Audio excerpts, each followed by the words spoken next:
Halo anak-anak kelas 4 semuanya, bagaimana kabar kalian hari ini? Pastinya luar biasa. Senang sekali kita boleh kembali bertemu dalam pembelajaran kita hari ini. Pada mata pelajaran IPA, kita memasuki tema yang baru yaitu tema 2. Hari ini kita akan masuk ke subtema 1 tentang sumber energi. Kelas 4 SD Metodis Lubuk Pakam. Sudah siap untuk pembelajaran kita hari ini? Yuk, mari kita bersama-sama belajar pada hari ini di subtema yang pertama, sumber energi. Sebelum kita masuk ke sumber energi, kita perlu terlebih dahulu tahu apa itu energi. Energi adalah kemampuan atau daya, biasa kita sebut juga kekuatan, yang dapat digunakan untuk melakukan berbagai proses kegiatan. Atau lebih singkatnya, energi itu adalah kemampuan untuk melakukan kerja atau usaha. Jadi, semua yang bisa melakukan kerja atau usaha itu dikatakan memiliki energi, termasuk manusia. Jika kalian bisa melakukan kerja atau usaha, kalian disebut memiliki energi. Ada berbagai macam bentuk energi. Kali ini kita akan belajar 6 bentuk energi. Yang pertama adalah energi panas. Energi panas itu adalah energi yang dihasilkan oleh panas. Energi cahaya berarti energi yang dihasilkan oleh cahaya. Kemudian ada energi bunyi, energi yang dihasilkan oleh bunyi atau benda yang bergetar. Energi listrik, energi yang dihasilkan oleh listrik. Energi gerak, biasa kita sebut juga energi kinetik, itu adalah energi yang dihasilkan oleh benda-benda yang bergerak. Dan yang terakhir ada energi kimia, yaitu energi yang dihasilkan oleh bahan-bahan kimia.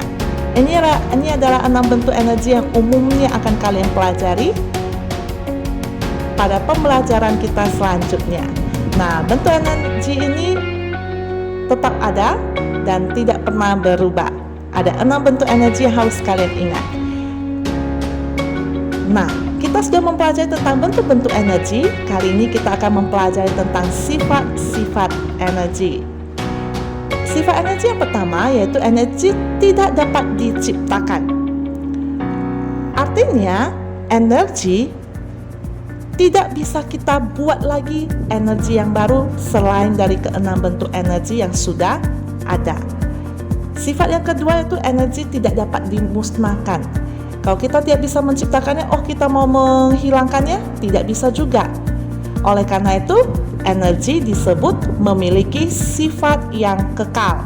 Artinya, energi tetap ada sampai selama-lamanya. Tidak bisa diciptakan, namun tidak bisa dimusnahkan. Nah, karena tidak bisa diciptakan dan dimusnahkan, energi itu hanya bisa diubah dari satu bentuk ke bentuk lainnya. Seperti energi listrik itu bisa loh kita ubah menjadi energi panas, tapi harus menggunakan alat tertentu. Contohnya seperti setrika.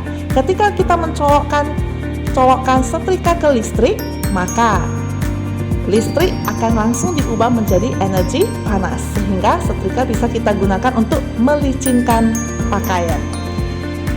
Inilah sifat-sifat energi, harus diingat ya. Kita sudah mempelajari sifat-sifat energi.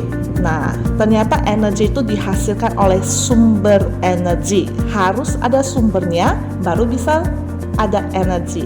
Sumber energi itu apa? Segala sesuatu yang bisa menghasilkan energi. Kita akan mempelajari satu-satu sumber energi dari ke-6 bentuk energi yang kita pelajari hari ini. Yang pertama adalah sumber energi panas. Sumber energi panas itu adalah semua benda-benda yang dapat menghasilkan panas. Contohnya itu seperti matahari, gesekkan benda. Kalian gesekkan dua tangan kalian juga akan bisa merasakan hangatnya. Apalagi ketika dalam keadaan dingin ya. Dan api dari peristiwa pembakaran.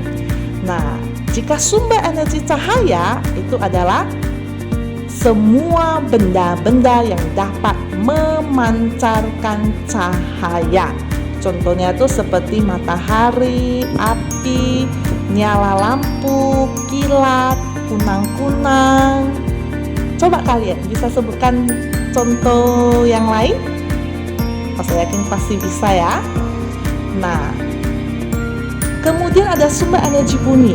Sumber energi bunyi itu adalah semua benda-benda yang bergetar dan menghasilkan bunyi. Contoh yang paling dekat dengan kita saat ini adalah pita suara kalian. Kalian boleh sambil memegang tenggorokan kalian ketika bicara.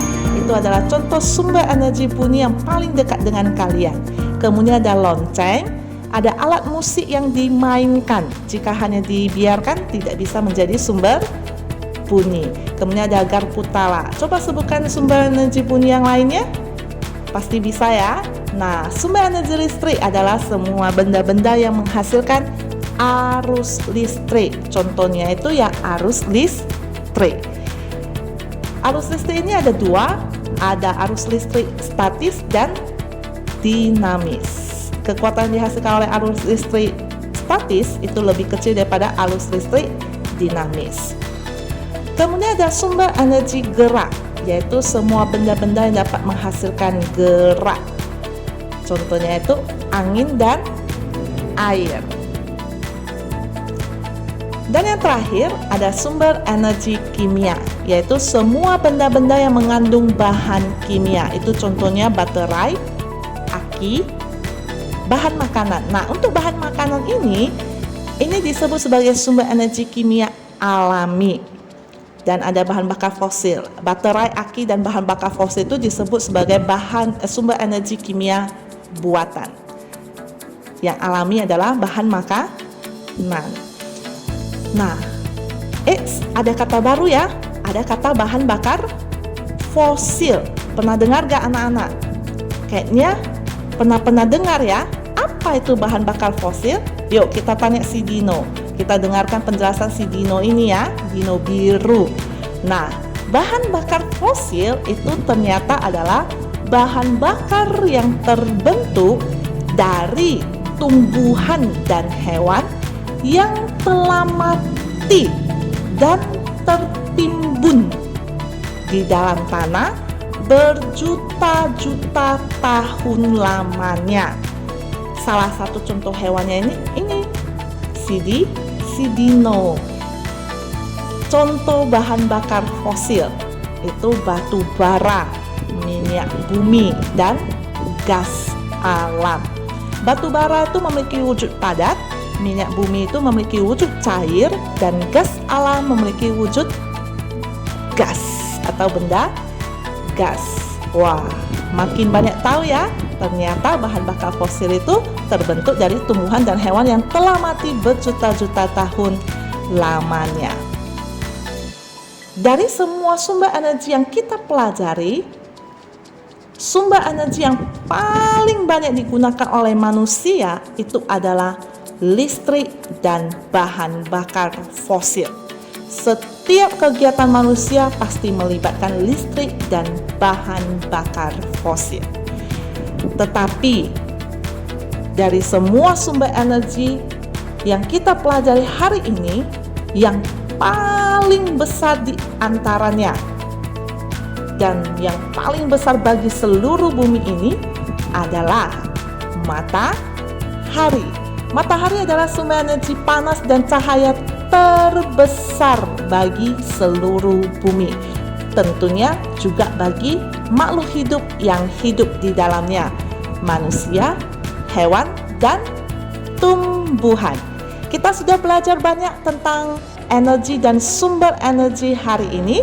Seperti biasa, kita punya tugas di akhir pembelajaran kita. Nah, kita sudah tahu matahari adalah sumber energi panas dan cahaya terbesar bagi bumi dan sangat diperlukan oleh semua makhluk hidup. Tugas kalian adalah mencatat, menuliskan manfaat matahari bagi makhluk hidup, bagi manusia, hewan, ataupun tumbuhan.